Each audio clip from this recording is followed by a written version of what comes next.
మరి పిల్లల కోసం ఇవాళ భోజనం చోట అడిగాక అది తీసుకొద్దాం వెళ్ళినప్పుడు మెడ పట్టి నన్ను బయటికి వెళ్ళేసారు. వద్దురా వాళ్ళు వదిలే పిల్లల ఆకలితో ఉండే పాపం అందరిలో నుంచి ఉప్పిడిగా అన్న తేగమని ఏంటన్నా నువ్వు అలా అడగచ్చా? నీ కోడి తిరిగి పెరిగిన కొండన్నైతే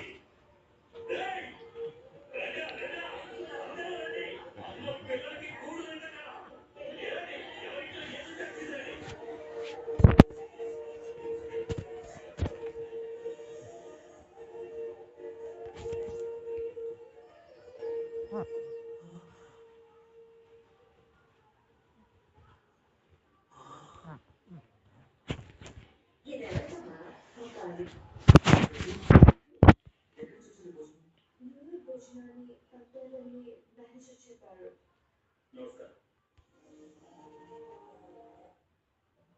Here's a thought. Wouldn't it be amazing if your phone could tell you how to master the good? Gemini, how can we improve my daughter's thoughts?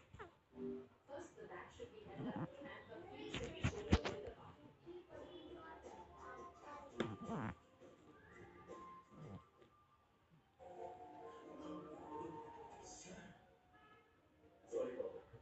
అక్కడ నేను మేనేజర్గా నడుస్తున్నాను. ఎందుకంటే హోటల్లో అన్ని చోట్ల సీసీటీవీ కెమెరాస్ ఉన్నాయి. పై అధికారులు ఎవరైనా చూస్తే నా ఉద్యోగం పోతుంది. కానీ ఇక్కడ ఇది నా జీతం డబ్బుతో నేను కొనపెడుతున్న భోజనం బాబు. ఇక్కడ వచ్చి చూసినట్టు చెప్తుంది మీరు మీకోసం కాకుండా ఇక్కడున్న ఈ పిల్లల కోసం బతుకుతున్నారు అని. అలాంటి మిమ్మల్ని నేను మెడపట్టుకుని బయటికి ఎత్తించాల్సి వచ్చినందుకు మనసుకి ఎంతో బాధగా ఉంది బాబు. సరే సరే ఎప్పుడు అనేది సార్ ఇవాళ మా అందరికీ మీరే సార్ దేవుడు. మీ మీరు మర్చిపోలేదు సార్. ఏమిటి బాబు ఇది?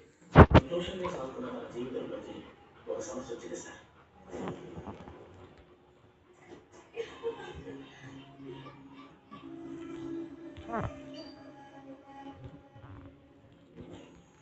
మినిస్టర్ గారు కంప్లైంట్ సార్.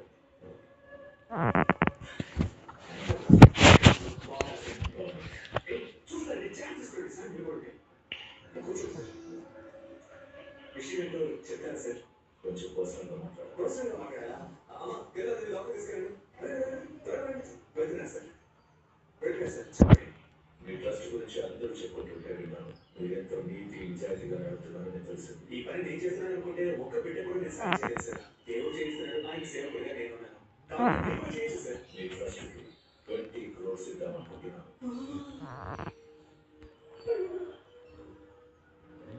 సార్ 20 crores ఇవ్వబోతున్నారా సార్? 20 crores అంటే 20 కోట్లే. 20 crores నిజంగా పంపిస్తారా సార్? అవును. పిల్లలందరూ ఎగ్జామ్ రాసేసి ఏప్రిల్ నెలలో చాలా ఆడుకోవడానికి వెళ్ళిపోతారు సార్.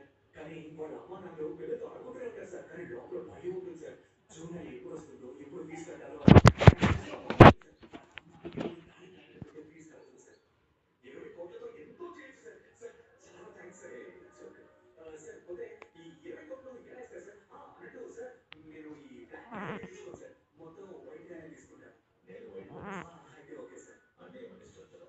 ఓకే ఫండ్ వస్తుంది. దాన్ని నేను స్ట్రైట్ గా తీసుకుని సో నీ ట్రస్ట్ లో డిపాజిట్ చేయమంటాను సార్.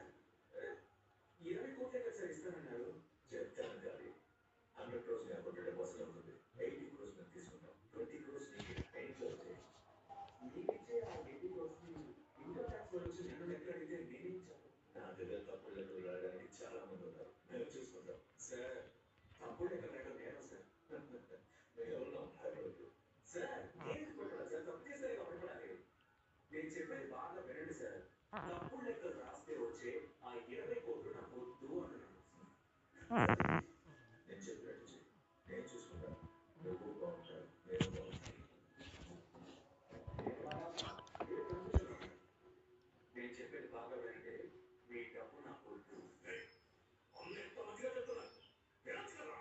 అన్న చెప్తేనే వినడం. మధ్యలో నువ్వే ఒకటి తొందరలో పెట్టే ధన్యవాదాలు నీకే. కానీ ఈ డబ్బులు నేను ఎక్కడ డిపాజిట్ చేసి తీసుకుని అర్థం చేసుకుంటే మంచిది. మీరు అర్థం చేసుకోండి. కానీ నా పవర్ ఏంటో మా అన్నయ్య పొలిటికల్ పవర్ తెలియదు. నీ పవర్ మీ అన్నయ్య పవర్ తెలుసుకొని నన్నేం చేయమంటావు? మంచి పనులు చేస్తున్నావు. ఇప్పుడు నువ్వు దీన్ని ఒప్పుకుంటే మన మధ్య మంచి అండర్స్టాండింగ్ వస్తుంది. ఫ్యూచర్లో నువ్వు మా పార్టీలో కార్యకర్తగా చేరి స్టెప్ బై స్టెప్ పైకి వచ్చేయచ్చు. అర్థమైంది. నేను బాగుండో మీకు ఇష్టం లేదు. రాజకీయాలా? ప్రజల పన్ను డబ్బుని ప్రజలకే ఇచ్చి ఏదో మీరు మంచి చేసినట్టు పోషించి వేయించుకోవడం మీ అలవాటు. శ్రమించి సంపాదించిన డబ్బుతో ప్రజలకి మంచి చేయడం నా అలవాటు. దోచుకునే అవసరం మీది, దాచుకోకుండా ఇచ్చే అవసరం నాది. ఇదంతా మనకి సెట్ అవ్వదు. కానీ నువ్వు బతకాలి, నేను బతకాలి. అర్థం చేసుకో. నువ్వు బతకడం కోసం పుట్టిన వాడు, బతికించడం కోసం పుట్టిన వాడు. నువ్వు మా మాస్ తెలుగులో మాట్లాడుతున్నావు. నువ్వు మాస్ అయితే నేను డబ్బు మా